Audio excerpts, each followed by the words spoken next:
बढ़ती महंगाई को लेकर कांग्रेस पार्टी ने संसद के अंदर गांधी प्रतिमा के सामने विरोध प्रदर्शन किया। केंद्र सरकार पर कई आरोप लगाए और कहा कि सरकार जानबूझकर गरीबों पर अत्याचार कर रही है। इस मामले पर बीजेपी सांसद वीरेंद्र सिंह मस्त ने कहा कि महंगाई के लिए वक्त और हालात जिम्मेदार है। वहीं इसी मुद्दे को लेकर हमारी संवाददाता ममता चतुर्वेदी ने लोकसभा सांसद वीरेंद्र सिंह मस्त से बातचीत की। क्या कुछ कहा उन्होंने इस दौरान, सुनिए। इस वक्त बातचीत करने के लिए हमारे साथ मौजूद हैं भारतीय जनता पार्टी से लोकसभा सांसद वीरेंद्र सिंह मस्त जी।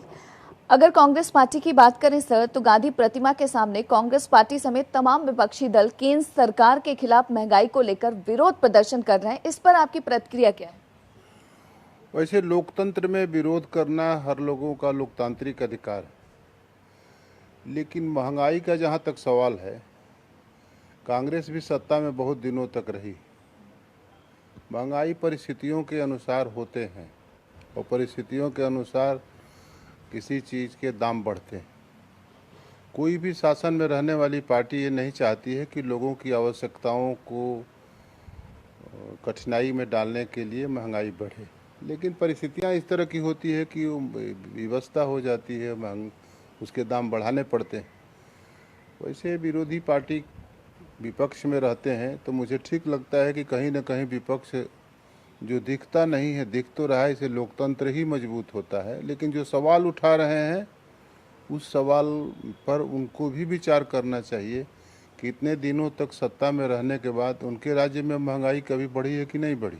लेकिन कांग्रेस पार्टी ये कह रही है कि हम लोग पहले से ही आशंका जता रहे थे कि जब 5 राज्यों के चुनाव खत्म होंगे तो पेट्रोल, डीजल और एलपीजी रसोई गैस पर भी कीमतें बढ़ेंगी और बिल्कुल वैसा होगा।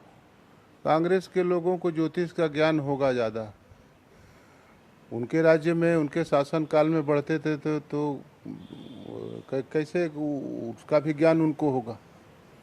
हम उसके लिए कुछ नहीं कहते हैं, न हमारी जवाबदेही है, न हमारी जिम्मेदारी नहीं है कहने की। लेकिन मैं ये कह सकता हूँ कि दुनिया की जो परिस्थितियाँ बनी हैं लड़ाई के कारण से, हर देशों पर उसका कुछ न कुछ असर पड़ेगा, भारत पर भी उसका असर पड़ेगा। ऐसे ही हर शासन काल में परिस्थितियों के असर के कारण से कई चीज़ों के दाम बढ़ते हैं, घटते हैं। आखिरी सवाल सर, देखा जाए तो पिछले 2 सालों से देश की जनता महंगाई और इसके अलावा कोरोना संक्रमण के चलते बहुत ज़्यादा परेशान थी। आर्थिक व्यवस्था कहा जा सकता है देश के साथ साथ आम जनता की भी चरमरा गई थी। तो ऐसे में जिस तरीके से लगातार महंगाई बढ़ रही है, तो क्या आपको लगता है कि थोड़ी सी तो रियायत मिलना चाहिए? लोग बहुत ज़्यादा परेशान हैं, आर्थिक तंगी से पहले से ही झेल रहे हैं। देखिए, जहाँ तक महंगाई का सवाल है और कोरोना के महामारी में जिस बात की आप चर्चा कर रहे हैं, ये पहली सरकार है प्रधानमंत्री जी मोदी जी के नेतृत्व में चलने वाली सरकार, उत्तर प्रदेश में भी योगी जी के नेतृत्व में चलने वाली सरकार, जिसने किसी भी को भी अन्न के अभाव में कम से कम मरने नहीं दिया। मुफ्त में अनाज आज भी दे रहे हैं, पहले भी देते थे। तो उनके खाद्यान्न की और भोजन की व्यवस्था तो सरकार कर रही है और कई तरह की सरकारी खजाने से सुविधाएं दी जा रही हैं जितना भी संभव हो सकता है। वक्त देने के लिए शुक्रिया। तो आप सुन रहे थे वीरेंद्र सिंह मस्त जी को, जिनका साफ तौर पर कहना है कि सरकार ने तो बहुत कुछ देश की जनता के लिए किया है, लेकिन वक्त और हालात महंगाई के लिए जिम्मेदार हैं। कैमरा पर्सन कमल के साथ ममता चतुर्वेदी, जनतंत्र टीवी, दिल्ली। खबरों के निष्पक्ष विश्लेषण के लिए सब्सक्राइब करें Jantantra TV and press the bell icon. Never miss any update.